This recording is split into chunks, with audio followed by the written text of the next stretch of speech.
आप इसको किस तरह से देखते हैं शुएब शाहीन साहब? सारी जिंदगी आपने वकालत की, कानून पढ़ा भी, पढ़ाया भी।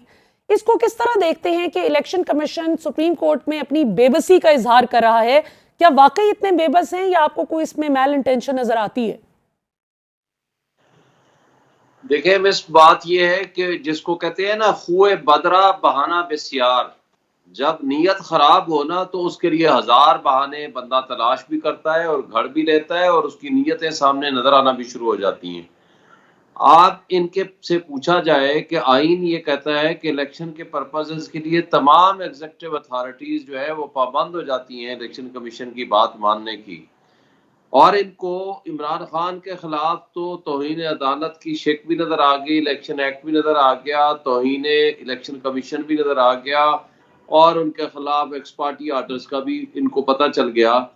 तो जो इदारे, जो लोग इनके ताबे हैं for the purpose of free and fair elections कराने के, उनको ये क्या इन्होंने कोई नोटिस दिया? इन्होंने पहले तो डेट मुकर्रर की और बाकी चीजें तो बाद में होंगी। देखिए, सबसे पहला काम तो यह है कि ये तारीख मुकर्रर करें और उसके बाद फिर जो भी उनके तकाजे हैं, उनके लिए जो चीजें हैं, जो सहूलत है, वो मुहैया की जाए। सुप्रीम कोर्ट ऑफ पाकिस्तान ने और इस लाहौर हाई कोर्ट ने वाज़ेह तौर पर उनको ये कहा है कि आप जो प्रोसीडिंग्स हैं वो आप करें, डेट दें, इलेक्शन की तरफ जाएं और अगर आपको कोई डिफिकल्टी है तो आप हमारे पास आइए, हमें लिख के दीजिए। हम तमाम कंसर्न लोगों को डायरेक्शन देंगे कि आइन और कानून के ताबे रह के आपको वो सहूलियात दें। लेकिन असल बात यह है कि election commission of Pakistan, governors और उसके साथ साथ पीटीएम की हुकूमत, ये सारे वन पेज पे होकर के इन्होंने इलेक्शन नहीं कराना और उसके साथ साथ हमारी एस्टैब्लिशमेंट भी इनके साथ मिल के ये सारे मुख्तदर हल्के और तबके इस बात पे बाज़िद हैं क्योंकि इमरान खान को उनकी वाज़ेह अक्सरियत नजर आ रही है कि वो 2/3 मेजॉरिटी से इलेक्शन जीत जाएंगे।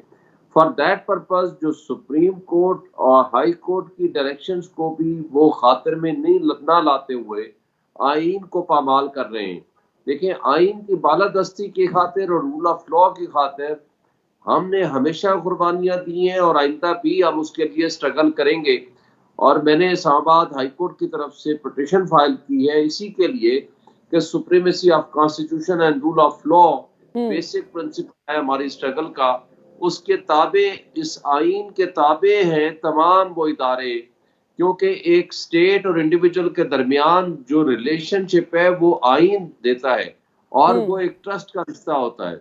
जो देखिए, जियाउल हक साहब ने भी 90 दिन का कह के इलेक्शन 9 साल या 11 साल के लिए नहीं कराए और बीच में पूरा लंगड़ा गैर जमाती इलेक्शन कराया। तो आज और आज से 40 साल पहले या 50 साल पहले की जाने वाली ये सारी हरकतें, जिस वक्त आइन मुअत्तल था, क्या फर्क बाकी रह गया है? आज भी वो तमाम वो तबके, हल्के, पीटीएम वो ये चाहते हैं कि जी इलेक्शन ना हो। भाई सेटअप कंटिन्यू रखे। भाई इंटरम सेटअप का 3 महीने से ज्यादा वजूद ही नहीं हो सकता। बिल्कुल सही। आइन उसको 90 डेज से ज्यादा एक्सेप्ट ही नहीं करता, बल्कि इवन प्रमोशन, ट्रांसफर, पोस्टिंग वो भी नहीं कर सकता बिल्कुल सही। आइन और कानून की नजर में। तो वो कैसे मेजर पॉलिसी डिसीजंस करेंगे इस वक्त, जिस वक्त मुल्क तबाही के दहाने पे पहुंच चुका है, मिनी बजट लाया गया है और उसके साथ साथ जिस तरह महंगाई का बोझ अवाम पे लाद दिया गया है, बिल्कुल उस वक्त तो एक सर्टेन स्ट्रॉन्ग गवर्नमेंट चाहिए जो पॉलिसी बना सके और अवाम को इस दलदल से निकाल सके।